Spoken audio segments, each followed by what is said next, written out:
ሰላም ጤና ይስጥልኝ ውድ የሐሴት ስፖርት አድማጮች፣ በዛሬው የስፖርት ዳሰሳችን ከ13 ዓመታት የናፍቆት ቆይታ በኋላ ወደ ሳንቲያጎ በርናባው መግቢያ በር የተጠጉትና በማድሪድ ቤት በዋንጫ የታጀቡ ዓመታትን ያሳለፈው ማርሴሎ ዳሰሳችንን በስፋት የማስደምጣችሁ ይሆናል። ቆይታችሁ ከኛ ጋር ይሁን።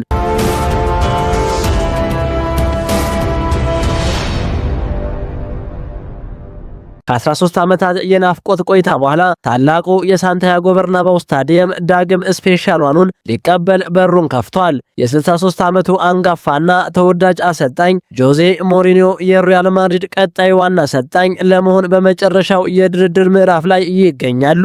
በአሁኑ ሰዓት የሎስ ብላንኮቹ ብቸኛና ቀዳሚ እጩ የሆኑት ፖርቹጋላዊው ታክቲሻን ድርድሩ በተሳካ ሁኔታ ከተጠናቀቀ ባለፈው ጥር ወር ዣቪ አሎንሶን ተክቶ ኃላፊነት የወሰደውን አልቫሮ አልቤሎአን ወንበር የሚረከቡ ይሆናል። የክለቡ ኃያል ፕሬዝዳንት ፍሎሬንቲኖ ፔሬዝ ዣቪ አሎንሶ ክለቡን በለቀቀ በሁለተኛው ቀን ነበር የሞሪኖን ወኪሎች በማነጋገር የድሮ ወዳጃቸውን መመለስ ማስላሰል የጀመሩት። ባለፈው መስከረም ወር የ2 ዓመት ኮንትራት ፈርመው ወደ ሀገራቸው ክለብ ቤኔፊካ ያቀኑት ሞሪኒዮ ትናንት ለጋዜጠኞች በሰጡት መግለጫ ስለ ቀጣይ ዕጣ ፈንታቸው አሁን ላይ ማውራት እንደማይፈልጉ በመግለጽ የዝውውር ወሬውን ይበልጥ አጓጊ አድርገውታል። ቀዳሚ ከኢስቶሪያል ጋር ጨዋታ አለን። ከሰኞ ጀምሮ ግን ስለኔም ሆነ ስለ ቤኔፊካ ቀጣይ ጉዞ ለሚነሱ ጥያቄዎች ምላሽ መስጠት እችላለሁ ሲሉ አጭር ምላሽ ሰጥተዋል። ይህ የቀዳሚው የኢስቶሪያል ግጥሚያ ለቤኔፊካ የውድድር ዓመቱ የመጨረሻ ጨዋታ መሆኑ ሲታሰብ ሰኞ ዕለት ከማድሪድ ቤት ትልቅ ዜና ሊሰማ እንደሚችል የስፖርቱ ዓለም በጉጉት እየጠበቀ ነው።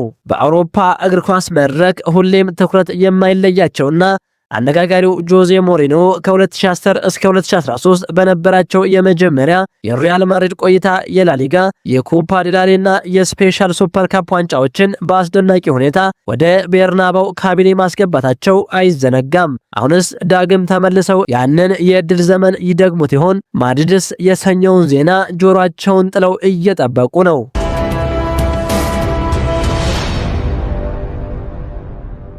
በማድሪድ በዋንጫ የታጀቡ ዓመታትን ያሳለፈው ማርሴሎ በእግር ኳስ ታሪክ ከታዩ ምርጥ የግራ መስመር የተከላካይ ስፍራ ተጫዋቾች መካከል አንዱ ነው። የሪያል ማድሪድ የቀድሞ ተጫዋች ማርሴሎ ቬራ ዳ ሲልቫ ጁኒየር በፈረንጆቹ 1988 በዛሬው ዕለት የተወለደው ማርሴሎ የእግር ኳስ ሕይወቱን የጀመረው በሀገሩ ክለብ ፍሉሚኔንስ ነው። ማርሴሎ በሜዳ ላይ እንቅስቃሴ ልዩነት ፈጣሪና አዝናኝ እግር ኳስ ከሚጫወቱ ጥበበኞች መካከል አንዱ ሲሆን የመጀመሪያ የኳስ ንክኪው እጅግ ልዩ ነው። ፍሉሚኔንስን በመልቀቅ በ2006-2007 የስፔኑን ኃያል ክለብ ሪያል ማድሪድ የተቀላቀለው ተጫዋቹ በሎስ ብላንኮቹ ቤት ስኬታማ ዓመታትን አሳልፏል። ማርሴሎ ከብራዚሉ ክለብ ፍሉሚኔንስ ነጭ ለባሾቹን ሲቀላቀል በወቅቱ የሪያል ማድሪድ ፕሬዝዳንት የነበሩት ሮማን ካልዴሮን በርካታ የአውሮፓ ክለቦች የሚፈልጉትን ኮከብ የግላቸው አድርገናል ሲሉ መደመጣቸው ይታወሳል። የሀገሩ ልጅ ሮቤርቶ ካርሎስ ምትክ በመሆን ሳንቲያጎ በርናባው የደረሰው ማርሴሎ በ16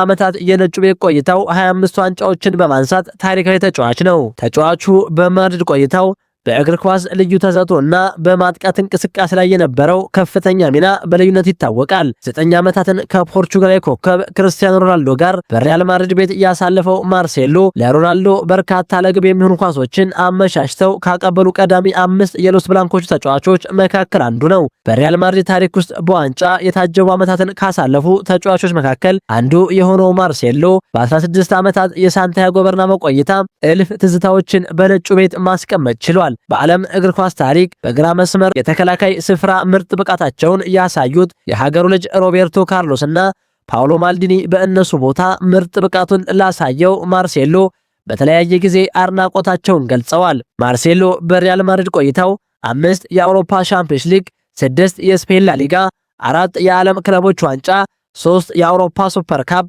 5 የስፔን ሱፐር ካፕ እና 2 የኮፓ ዴላሬ ዋንጫዎችን አሳክቷል። ተጫዋቹ በሪያል ማድሪድ የ16 ዓመታት ቆይታው 546 ጨዋታዎችን ያደረገ ሲሆን ከግራ የተከላካይ መስመር በመነሳት 38 ግቦችን አስቆጥሯል። ሀገሩ ብራዚል ከፈረንጆቹ 2006 ጀምሮ እስከ 2018 ያገለግለው ማርሴሎ ለብሔራዊ ቡድኑ 58 ጨዋታዎችን አድርጎ 6 ግቦችን ማስቆጠሩ ይታወሳል። ማርሴሎ ከቡድን ስኬቱ በተጨማሪ የፊፋ የአውሮፓ ሻምፒዮንስ ሊግና የስፔን ላሊጋ ምርጥ ስብስብ ውስጥ በተለያዩ ጊዜያት መካተት ችሏል። በክብር ከሪያል ማድሪድ ከተሸኘ በኋላ ለግሪኩ ክለብ ኦሎምፒያኮስ እንዲሁም ለፍሉሚኔንስ በመጫወት እግር ኳስን በጀመረበት በልጅነት ክለቡ በፈረንጆቹ 2025 ጫማውን መስቀሉ ይታወሳል። ብራዚላዊው የሪያል ማድሪድ የቀድሞ ኮከብ ማርሴሎ ከ20 ዓመታት የፕሮፌሽናል የእግር ኳስ ሕይወት በኋላ አሁን ከቤተሰቡ ጋር ጊዜውን እያሳለፈ ይገኛል።